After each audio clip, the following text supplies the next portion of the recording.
ಅರಬಗಟ್ಟೆ ಈ ಗ್ರಾಮದಲ್ಲಿ 49 ಎಕರೆ ಫಲವತ್ತಾದ ಭೂಮಿ ಒಂದು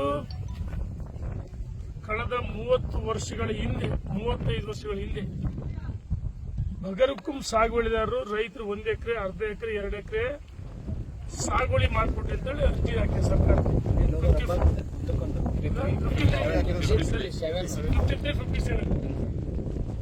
ಅರ್ಜಿಯನ್ನು ಹಾಕಿದೆ. ಇಲ್ಲಿ 49 ಎಕರೆ ಮತ್ತು 49 ಎಕರೆ 14 ಗುಂಟೆ ಮತ್ತು ಹರಳಳ್ಳಿ ಗ್ರಾಮದಲ್ಲಿ 22 ಎಕರೆ, 2 ಗೋಮಾಳ. ಒಂದು ಸರ್ಕಾರದ ಕಾನೂನಿದೆ. ನಾವು ಶಾಸಕರ ಬಗರುಕುಂ ಸಮಿತಿ ಅಧ್ಯಕ್ಷ ಆಗಿದ್ದಾಗ ಶಾಲೆಗೆ 26 ಎಕರೆ ಶಾಲೆ, ಅದು ಕೋವಿಡ್ ಸೆಂಟರ್ ಸಾರ್ವಜನಿಕ ಅನುಕೂಲ, ಅದು ಶಿಕ್ಷಣ ಇಲಾಖೆ ಬಡವರ ಮಕ್ಕಳಿಗೆ ಪರಿಶಿಷ್ಟ ಜಾತಿ ಹಿಂದುಳಿದ ಮಕ್ಕಳಿಗೆ ಶಾಲೆಗೆ ಹೋಗ್ತೀವಿ.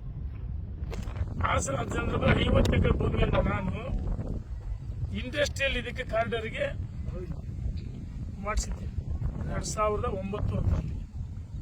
ರೈತರ ಒತ್ತಾಯ ಮೇರೆಗೆ ನಾನು ಇಂಡಸ್ಟ್ರಿಯಲ್ ಹೋಗಿ ಕೊಟ್ಟಂತ ಭೂಮಿಯನ್ನು ವಾಪಸ್ ಪಡಿಸಿದ್ದೆ. ಒಂದು ಜಾನುವಾರುಗಳು, ಗೋವುಗಳು, ಕುರಿಗಾಯಿಗಳು, ಜಾನುವಾರುಗಳು, ಗೋವು ಇವತ್ತು ಬಹಳ ಮುಖ್ಯ. ಮೇವು ಇಲ್ಲ. ಇವತ್ತು ಅರಬಟ್ಟೆ ಗ್ರಾಮದಲ್ಲಿ ಸುಮಾರು 1,500 ಜಾನುವಾರುಗಳಿವೆ, 2,000 ಕುರಿ ಮೇಕೆಗಳಿವೆ ಮತ್ತು ಮನೆ ಕಟ್ಟುವುದಕ್ಕೆ ಜಾಗ ಇಲ್ಲ. ಅರಬಟ್ಟೆಯಲ್ಲಿ ನೋಡ್ಬಿಟ್ರೆ 10 ಅಡಿ ಅಗಲ, 8 ಅಡಿ ಅಗಲ, 15 ಅಡಿ, 7 ಅಡಿ ಅಗಲ ಅಷ್ಟಾಗಿ ಮನೆ ಕಟ್ಟಿ ಕಾಲ್ ಚಾಚಿರ್ ಕಾಲು ಇಕ್ಕಟ್ಟಾದ ಮನೆಯಲ್ಲಿ 4-5 ಜನ ವಾಸವಾಗಿದ್ದಾರೆ. ನಾವು ಅಧಿಕಾರದಾಗಿದ್ದಾಗ ಗ್ರಾಮ ಪಂಚಾಯತಿಯವರಿಗೆ ಇದು ಸುಳ್ಳಲ್ಲ, ದಾಖಲೆ ಸಮೇತ ನಾನು ಯಾರಿಗೆ ಭೂಮಿ ಇಲ್ಲ ಮನೆಗಳು ನಿವೇಶನ ಮಾಡಿಕೊಡ್ರಿ ಅಂತ ಗ್ರಾಮ ಪಂಚಾಯತಿಗೆ ನಾವು ಅನುಮತಿಯನ್ನು ಕೊಡಿಸಿದ್ವಿ ನಾನು ಅವಧಿಗೆ. ಮತ್ತು ಬಗರುಕುಂ ಸಾಗುವಳಿ ಇದು ಗೋಮಾಳ ಸರ್ಕಾರಿ ಮುಪ್ಪತ್ತು. ಇಲ್ಲಿ 49 ಎಕರೆ 14 ಗುಂಟೆ, ಹರಳಳ್ಳಿ 22 ಎಕರೆ. ಪ್ರಭಾವಿ ಖಾಸಗಿ ಕಂಪನಿ ಅದು. ಈ ಕಾನೂನನ್ನ ಓವರ್ಟೇಕ್ ಮಾಡಿ ಅಧಿಕಾರಿಗಳು, ಕಂದಾಯ ಇಲಾಖೆ ಅಧಿಕಾರಿಗಳು ಮತ್ತು ಬೆಸ್ಕಾಂ ಇಲಾಖೆಯವರು, ಇದರ ಪ್ರಧಾನಮಂತ್ರಿ ಸುಯೋಜನೆ ದೇಶ. ಆದರೆ ಪ್ರಧಾನಮಂತ್ರಿಗಳು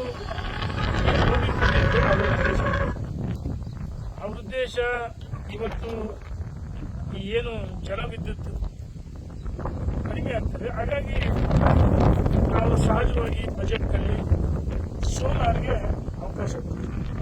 ಬಜೆಟ್ ಪ್ರಧಾನಮಂತ್ರಿ ಅದರ ಉದ್ದೇಶ ಜನರಿಗೆ ವಿದ್ಯುತ್ ಅಗಲತ್ ಸಿಗಬೇಕು ಅಂತ ಉದ್ದೇಶ. ಈ ಭೂಮಿ ಕೊಡಂತಿಲ್ಲ, ಒಂದು ಬಂಜರು ಭೂಮಿ ಇರಬೇಕು, ಯಾವ್ದು ಭೂಮಿ ಕೊಡೋಕೆ ಅವಕಾಶ ಇಲ್ಲ.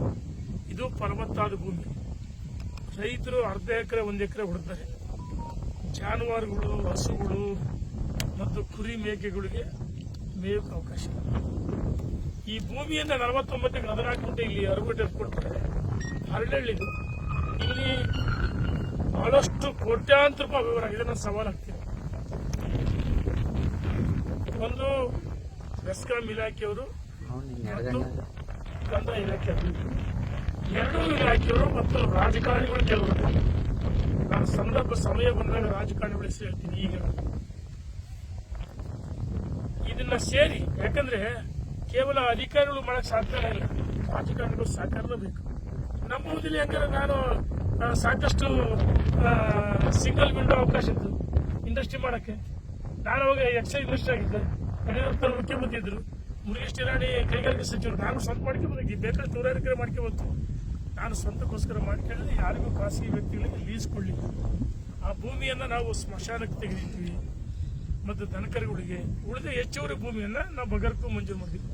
ಈ ಭೂಮಿಗಳನ್ನ ಮಂಜೂರು ಮಾಡೋದಕ್ಕೆ ಕಾನೂನು ಹೇಳಿದ್ರು. ಕಾನೂನು ಹೇಳುತ್ತೆ 100 ಜಾನುವಾರಿಗೆ 30 ಎಕರೆ ಮೀಸಲಾಡಬೇಕಂತ. ಇದನ್ನ ಓವರ್ಟೇಕ್ ಮಾಡಿ ಅಧಿಕಾರಿಗಳು ಯಾವ ಕಾರಣಕ್ಕೋಸ್ಕರ ಕಂದಾಯ ಇಲಾಖೆ ಅಧಿಕಾರಿಗಳು ಇದನ್ನ ಲೀಸ್ ಕೊಟ್ಟರು. ಇಷ್ಟು 49 ವರ್ಷ ಇಷ್ಟು 30 ವರ್ಷ 35-30 ವರ್ಷ ಲೀಸ್ ಕೊಡ್ತಾರೆ. ರೈತರಿಗೆ 30 ವರ್ಷ ರಾಜ್ಯ ಯಾವ ಆಧಾರದ ಮೇಲೆ ನೀವು ಪ್ರತಿ ಇದು ಕುಸುಮ ಯೋಜನೆ ಈ ಭೂಮಿ ಇಲ್ಲಿ ಅಧಿಕಾರಿಗಳು ಏನ್ ಮಾಡ್ತಾರೆ, ಮಿಸ್ಗೈಡ್ ಮಾಡ್ತಾರೆ. ಇದು ಕೇಂದ್ರ ಸರ್ಕಾರದ ಯೋಜನೆ, PM ಕುಸುಮ ಯೋಜನೆ. ಇದನ್ನು ರೈತರಿಗೆ ಉಚಿತವಾಗಿ ಕರೆಂಟ್ ಕೊಡ್ತಾರೆ. ಇದು 100% ಸುಳ್ಳು. ನಾನು ಮತ್ತೆ ಬಜೆಟ್ ಅಲ್ಲಿ ಘೋಷಣೆ ಮಾಡಿದ್ರೆ ಸೋಲಾರ್ ಹಗಲತ್ತು ರೈತರಿಗೆ ಕರೆಂಟ್ ಉತ್ಪಾದನೆ ಮಾಡಿಸ್ಕೊಂಡು ಬಂದಿರ್ತಾರೆ. ಅದು ಇಂಥ ಭೂಮಿ ಅಲ್ಲ. ಯಾವುದೋ ಹೊಟ್ಟೆ ಮೇಲೆ ಜೀರೋ ಮಾಡೋ ರೈತ ಹೊಟ್ಟೆ ಮೇಲೆ ಹೊಡೆದು ಕೊಡ್ರಿ ಅಂತ ಹೇಳಿಲ್ಲ. ಇಲ್ಲಿ ಸಾರ್ವಜನಿಕವಾಗಿ ಅವ್ರು ಹೇಳ್ತಾರೆ ಅಧಿಕಾರಿಗಳು, ಇಲ್ಲ PM ಇದು ಕುಸುಮ ಯೋಜನೆ, ಇದು ಹಗಲತ್ತು ಯೋಜನೆ, ರೈತರಿಗೆ ಉಚಿತವಾಗಿ ಕರೆಂಟ್ ಕೊಡ್ತೀವಿ ಅಂತ ಸುಳ್ಳು ಹೇಳಿದ್ದಾರೆ ಅಧಿಕಾರಿಗಳು. ಅಂದ್ರೆ ನಾವು ಶಾಲೆ ಮಾಡಿದೀವಿ ನೋಡಿ,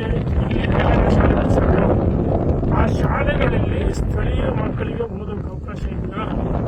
ಕಾನೂನು ಪ್ರಕಾರ ಪರೀಕ್ಷೆ ಬರೀಬೇಕು. ಸ್ಪರ್ಧಾತ್ಮಕ ಪರೀಕ್ಷೆ ಬಂದಾಗ ಪರಿಶಿಷ್ಟ ಜಾತಿ ಪಂಗಡ ಯಾವುದೇ ಬಗ್ಗೆ ಇರ್ಬೋದು, ಹಿಂದೂ ಆ ಪರೀಕ್ಷೆಯಲ್ಲಿ ಬರೇ ಉತ್ತೀರ್ಣ 100% ಅತಿ ಹೆಚ್ಚು ಅಂಕಗಳನ್ನ 100ಕ್ಕೆ 100, 199, 100ಕ್ಕೆ 95, 75, 80 ಬಂದ್ರೆ ಮಾತ್ರ 100ವರೆಗೆ ಅಂಕಗಳು ಬಂದ್ರೆ ಮಾತ್ರ ಈ ಶಾಲೆಗಳಿಗೆ ಅವಕಾಶ ಇದೆ.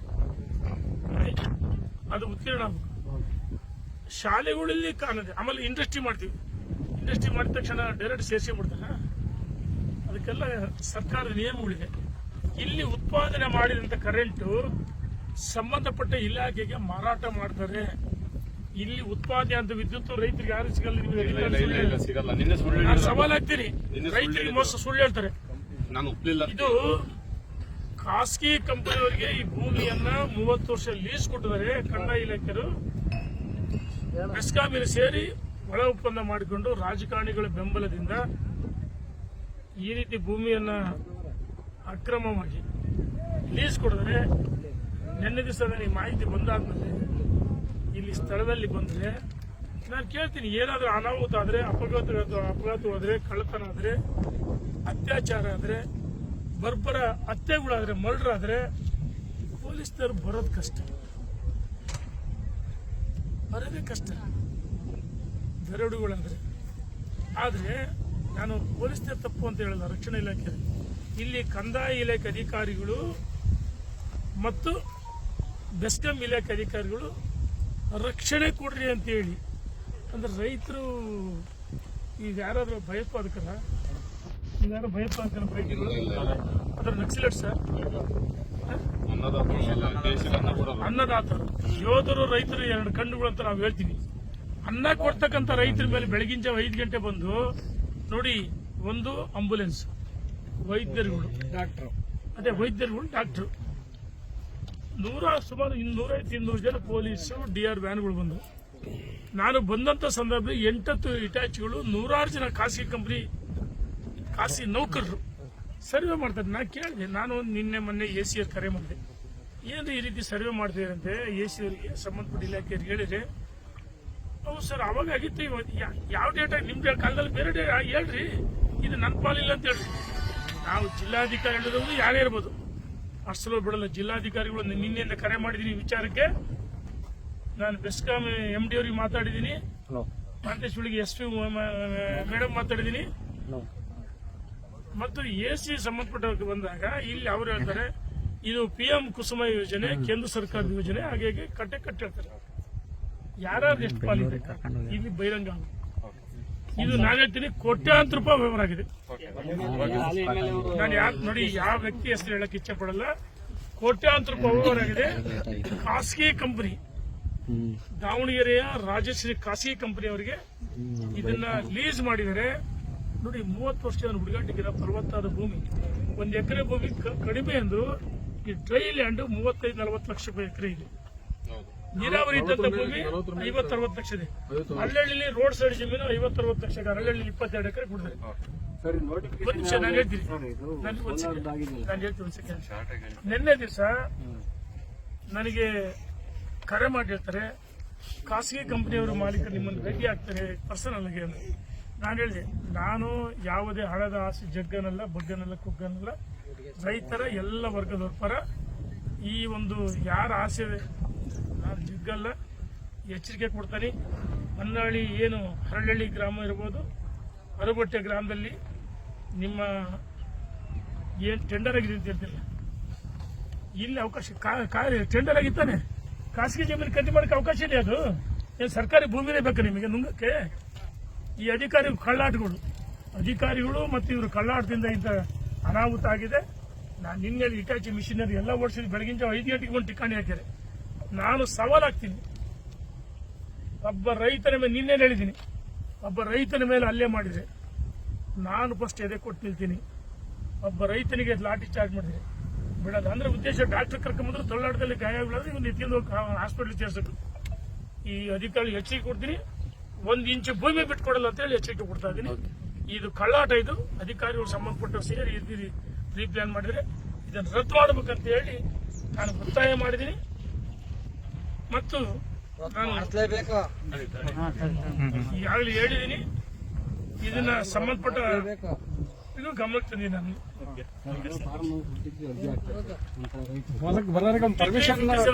ಅವ್ರಿಗೆ ಮಂಜೂರು ಮಾಡಕ್ಕೆ ಅವಕಾಶ ಇಲ್ಲ. 1990 ಹಾಕಿದರೆ ಅಲ್ಲಿಂದ ಇಲ್ಲಿವರೆಗೆ ಮಂಜೂರು ಮಾಡ್ಕೊಂಡು